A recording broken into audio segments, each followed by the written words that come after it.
Welcome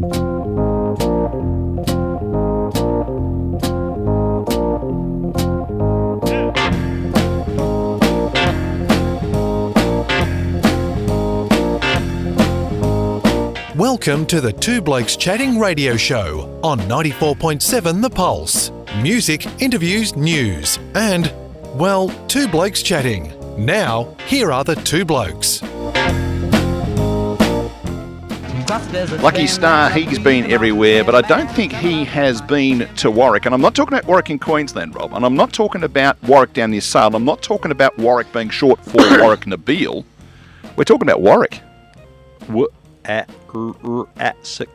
No, there's no. It's just a K. Oh, okay. And when we go to Warrak, you won't find much, but you will find this man running a winery. His name is Shane Goninon, and good morning to you, Shane, and welcome to the Two Blokes Chatting radio show.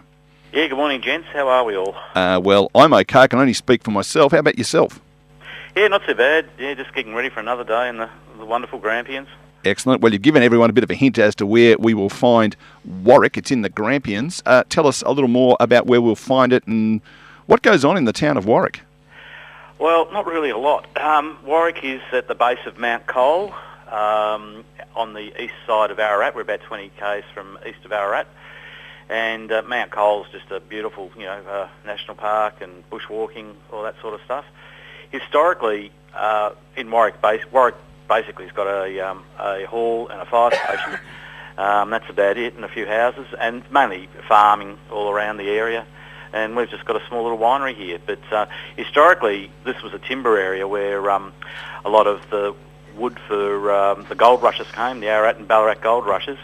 In fact, the property we're on here is an old timber mill. Was on here as well, and back in its heyday in the late 1800s, Warrak had a racetrack and about 4 months, so it's certainly changed since then. Rob would remember that because he's about that old. But It was. I went to the Warrak Cup in those early days. 1872.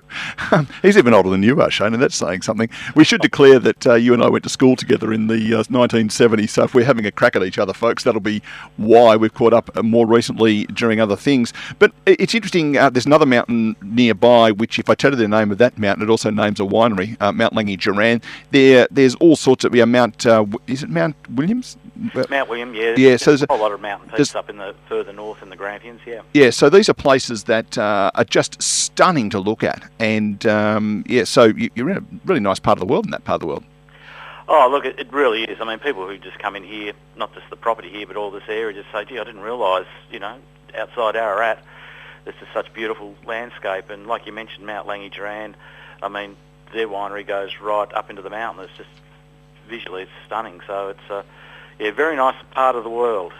Shane, Neil was talking earlier about tourism around Victoria. We talk about a lot, and the Grampians is a tourist destination, but it's not as if it's a one-stop place, the Grampians. It's a massive area. Are you happy enough with the marketing of the Grampians that people do look out for places like you rather than just going, say, to Hall's Gap and lobbing? Yeah, look, it's an interesting point. The certainly when most people think of Hall's Gap, and particularly our generation, Hall's Gap was. So when we think of the Grampians, it was Hall's Gap. That's where we went on a school camp. Yep. And I think the tourism people do a fantastic job, but I think there's always more that can be done. I mean, but the Grampians, I think it probably does bat a little bit above its weight in some of the locations. I mean, it gets, I was reading up a couple of weeks ago, it gets over 800,000 visitors a year apparently, and to this area, but it's so diverse. Like you said, you've got the Grampians, and most people think of Hall's Gap, but you've got other towns that to the north, with Stawell, Great Western. The east, you've got Ararat. Where else got here? Pomona, Moyston, down to Hamilton, Dunkeld, and then over to Horsham and Dadwell's Bridge and all that. So it does cover a big area. You've got the national park, and while that's probably the main attraction, there are other things here as well. I mean, you've got the wine industry, obviously. You've got, in Ararat, for example, you've got J Ward and Arradale, two. One's the criminally insane, where Neil probably ended up, and one's the mentally insane asylums. And the scary thing about those, J Ward, they do tours and ghost tours, and J Ward, just think old Melbourne jail, and that's what it looks like. But they were still operating in the 1990s, so it's scary stuff. Yeah, it is indeed. And if you wouldn't mind throwing an occasional allegedly in there when you're going to slander me on the radio, that wouldn't be a bad thing. Yeah, okay. The international tourism, we know that the COVID pandemic has sort of put an end to that. You've had to rely on pretty much Victorians wanting to travel around and see Victoria, which is traditionally not something that they have done. Have you been pleasantly surprised with the number of people who've come up to that region and had a bit of a wow factor, thinking, geez, I didn't realise that this sort of place existed, because they would normally be on a plane to Bali or somewhere?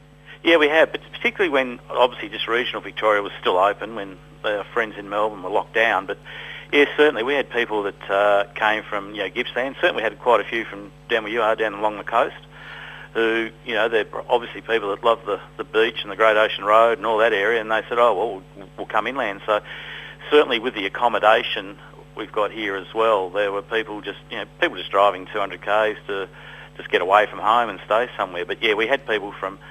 coming from, when they could, from all over Victoria, and everyone just says, gee, I didn't really know it existed like this, so it really opened their eyes.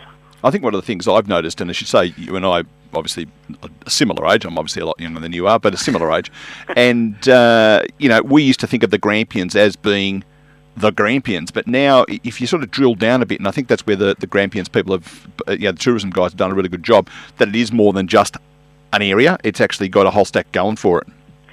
Oh, absolutely. I mean, the thing that just got launched yesterday, actually, which you may or may not have heard, is called the Grampians Peak Trail, and basically it's a hiking trail that goes 160 kilometres, and it starts up in where's it start? Starts up in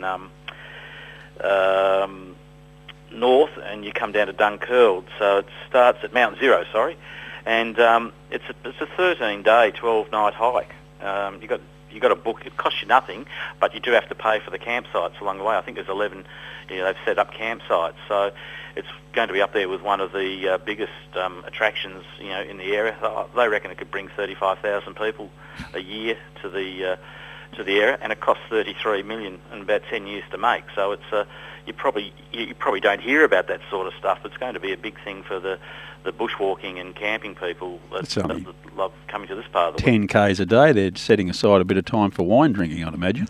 Yeah, unfortunately, the wineries are kind of all not kind of around it. Up where it starts near Mount Zero, there is a winery up there, so you could probably Mount Stapleton's up near there, so you could probably have a couple before you set off.